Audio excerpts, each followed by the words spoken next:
अस्सलाम वालेकुम, how are you. आप लोग कैसे हैं? ठीक होंगे, उम्मीद है आप बिल्कुल ठीक होंगे। और आज हमारा एक छोटा सा टॉपिक है और उस टॉपिक का नाम है difference in between electrolytes and non electrolytes. Electrolytes क्या हैं और नॉन इलेक्ट्रोलाइट्स क्या हैं। तो आज आप इस छोटे से टॉपिक में चंद अहम बातें, अहम पॉइंट्स हैं। डिटेल में नहीं जाएंगे, बहुत ज़्यादा डिटेल्स इसमें नहीं है, सिंपल टॉपिक है। तो हम शुरू करते हैं अपने टॉपिक से।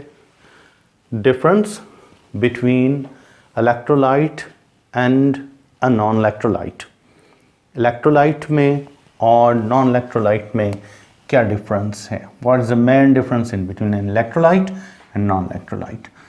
फर्स्ट ऑफ ऑल, पहला डिफरेंस, इलेक्ट्रोलाइट्स के बारे में कहा जाता है कि इलेक्ट्रोलाइट्स जो हैं ये जब भी, समझें, इनको आप मेल्ट करें, इनको आप किसी सॉल्वेंट में डिज़ोल्व करें, तो फिर ये क्या करेंगे, मतलब इलेक्ट्रोलाइट की अगर बात की जाए, it produce opposite charge ions on this solution into solvent और वाटर। पानी में हल करें या किसी भी सॉल्वेंट में हल करें, केटाइन भी प्रोड्यूस करेगा और एनाइन, मतलब ये ब्रेक होगा ऑपोजिट आयंस में। अगर कोई चीज़ ऑपोजिट आयंस में ब्रेक होती है तो समझ लें वो क्या है, इलेक्ट्रोलाइट है। इसके बरक्स non electrolyte, it doesn't produce any charge particle और charge ion on this solution into solvent. हम अगर इसको सॉल्वेंट में डिज़ोल्व करते हैं तो ये कभी भी कोई कैटाइन, कोई एनाइन सॉल्वेंट के अंदर प्रोड्यूस नहीं करेगा।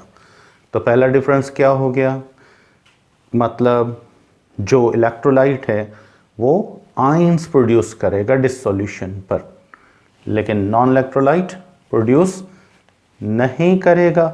ठीक है, नेक्स्ट क्या है? नेक्स्ट ये है, it's solution can conduct electrical current. अब भाई वो आयंस में टूट गया सॉल्यूशन के अंदर, अब उसमें से आपने इलेक्ट्रिकल करंट, डीसी करंट, ठीक है ना, डायरेक्ट करंट जो होता है वो पास करेंगे, बैटरी करंट पास करेंगे, तो इसमें से तो गुजरेगा। और इस प्रोसेस को आप डिस्कस कर चुके हैं, इलेक्ट्रोलाइसिस। तो इलेक्ट्रोलाइसिस किसका होता है? इलेक्ट्रोलाइट्स का। It's solution can not conduct electrical current, ये कभी भी इलेक्ट्रिकल करंट को कंडक्ट करेंगे ही नहीं। क्यों? आयंस नहीं होंगे। अगर आयंस नहीं है तो कंडक्शन पॉसिबल ही नहीं है। गुड।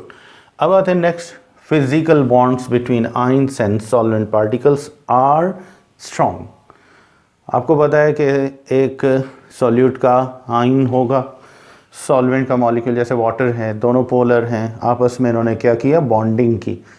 अब जब एक आयन और एक सॉल्वेंट का मॉलिक्यूल आपस में बॉन्डिंग करते हैं तो इसको कहते हैं ion dipole interaction, ion dipole forces of attraction.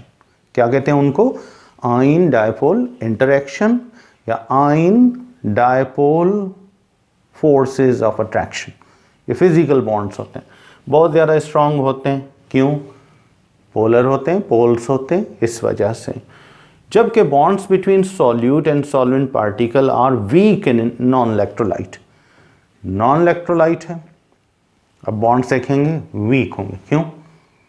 Non polar होगा, और नॉन पोलर के साथ या पोलर के साथ अगर बॉन्ड बनाएगा भी, इतने ज़्यादा स्ट्रॉन्ग फिजिकल बॉन्ड्स नहीं बनते हैं, बहुत वीक होते हैं ड्यू टू, मतलब नॉन पोलरिटी या नॉन पोलर नेचर। अब नेक्स्ट क्या है, rate of hydration is higher. भाई ज़्यादा में ज़्यादा water molecule, water of crystallisation पढ़ा होगा आपने, सॉल्वेशन आपने पढ़ा होगा, ठीक है, डिसोल्यूशन आपने पढ़ा होगा, फिजिकल बॉन्ड्स बने। अब एक आयन के साथ जो वाटर मॉलिक्यूल अटैच होंगे, इनकी तादाद बहुत ज़्यादा होगी, पर उसके मुकाबले में अगर एक नॉन इलेक्ट्रोलाइट का पार्टिकल है, सॉल्यूट पार्टिकल है, उसके साथ ठीक है वाटर मॉलिक्यूल अटैच होंगे, फिजिकल बॉन्डिंग करेंगे, ज़्यादा नहीं होंगे, बहुत कम होंगे, वीक बॉन्डिंग होगी। स्ट्रॉन्ग बॉन्डिंग पोलर नेचर में, वीक बॉन्डिंग यहाँ पर होगी। खासतौर पर हाइड्रोजन बॉन्डिंग तो इनमें होती नहीं, दो मगर कहीं होती भी है, बहुत ज़्यादा वीक होती हैं, नॉन पोलर होते हैं।